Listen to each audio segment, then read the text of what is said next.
आ रहा है पुराना।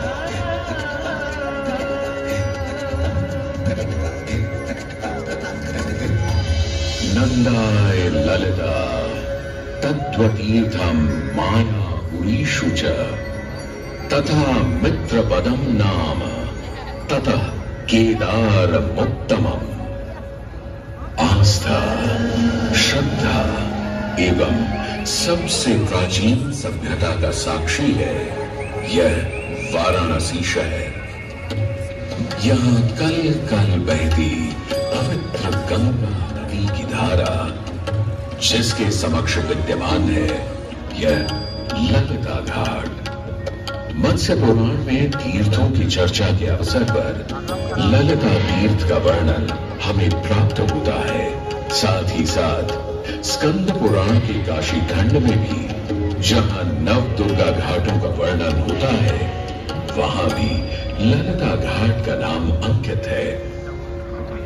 ततो ललिता तीर्थं गंगा केशव सन्निधौ तत्रास्ति ललिता देवी क्षेत्र रक्षाकरी परा।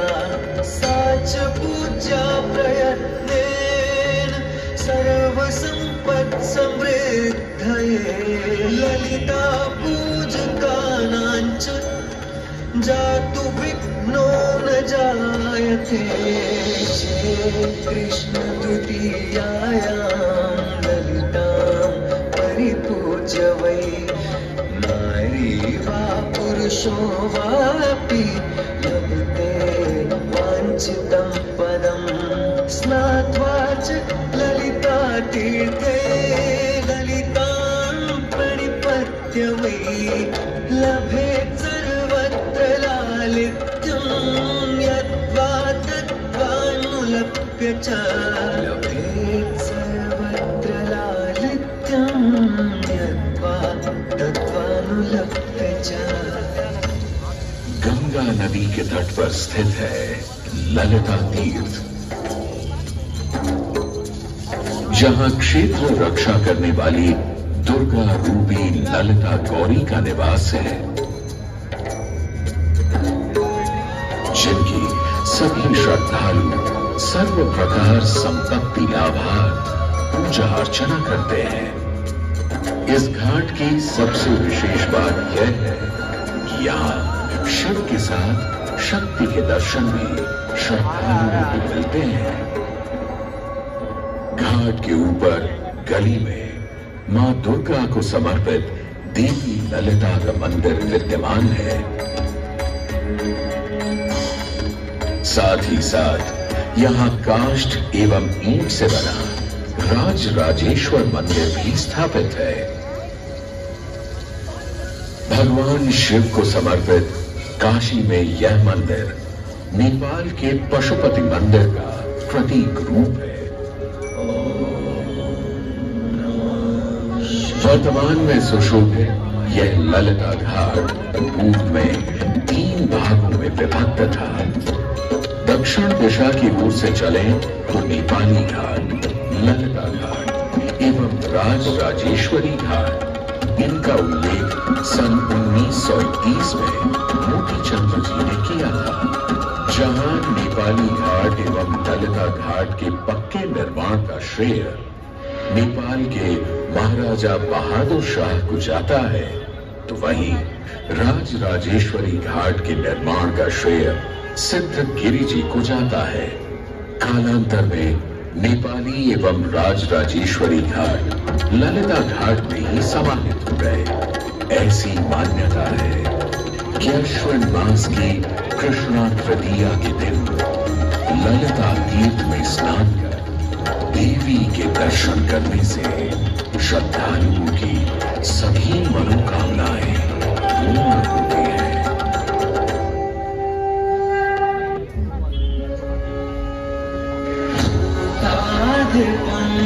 जगभूषण भूषितांगम व्याघ्राजनांबरधरं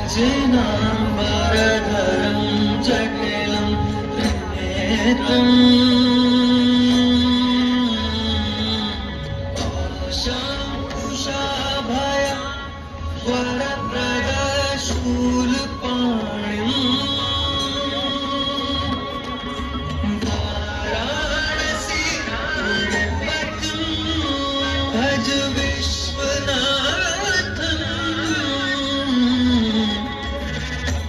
जो सभी जीवों के स्वामी है, जो सर्वों को आभूषण के रूप में धारण करते हैं, जो बाघ की खाल को सुशोभित करते हैं। सूर्य, चंद्रमा और अग्नि उनके 3 नेत्र हैं तथा वो जटाधारी हैं, पाश, अंकुश और त्रिशूलधारी हैं।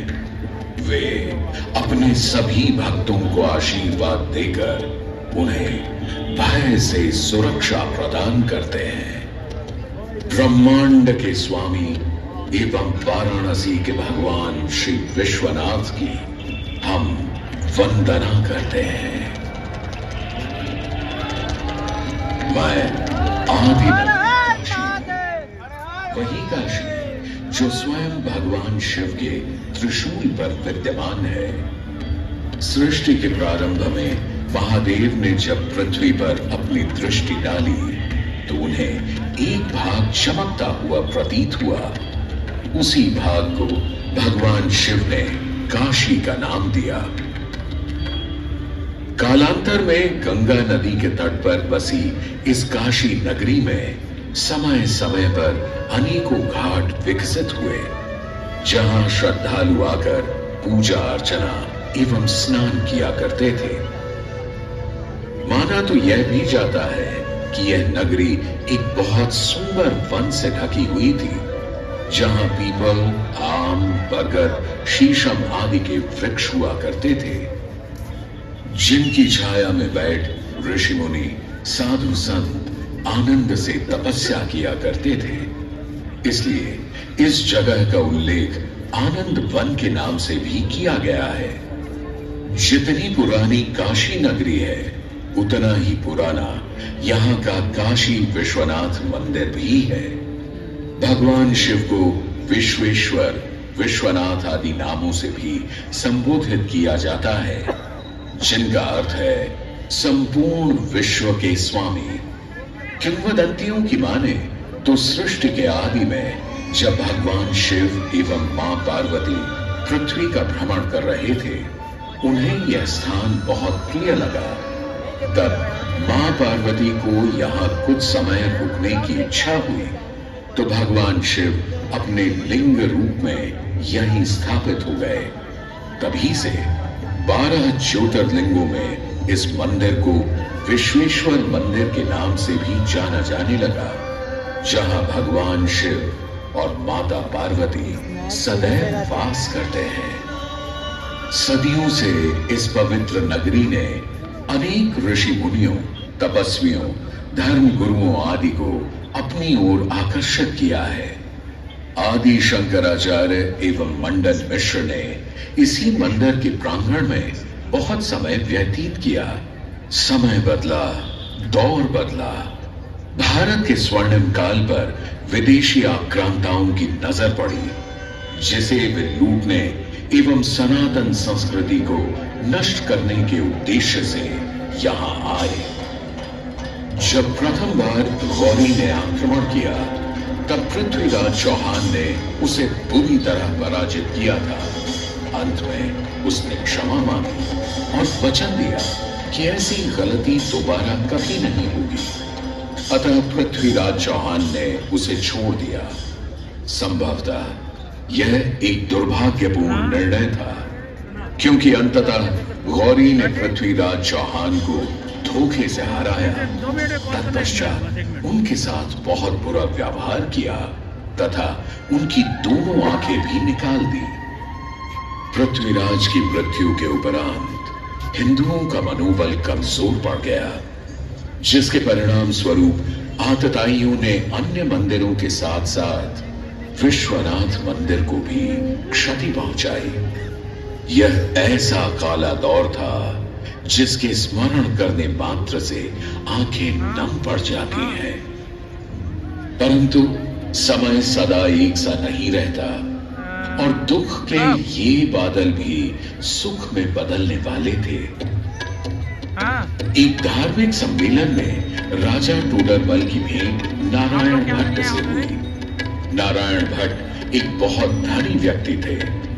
दोनों ही धार्मिक इंसान थे और नित्य प्रति भगवान की पूजा अर्चना करना अपना परम कर्तव्य समझते थे। दोनों ने काशी विश्वनाथ के इस पावन मंदिर का जीर्णोद्धार करवाया और वीरान पड़े खंडहरों में एक नई जान डाल दी। 16वीं सदी में संत तुलसीदास ने यहाँ रामचरितमानस की चौपाइयों को पढ़ा था तथा संत एकनाथ ने भी यहीं पर वारकरी संप्रदाय का महान ग्रंथ श्री एकनाथी भागवत लिखकर पूरा किया था। लगभग 17वीं शताब्दी के मध्य में मराठा शासक मल्हार राव होलकर ने काशी विश्वनाथ मंदिर के पुनर्निर्माण की योजना बनाई। ये कार्य वे तो नहीं कर पाए, परंतु उनकी पुत्रवधू अहिल्याबाई होलकर जी ने इसे सन 1776 से 1778 के बीच पूरा किया।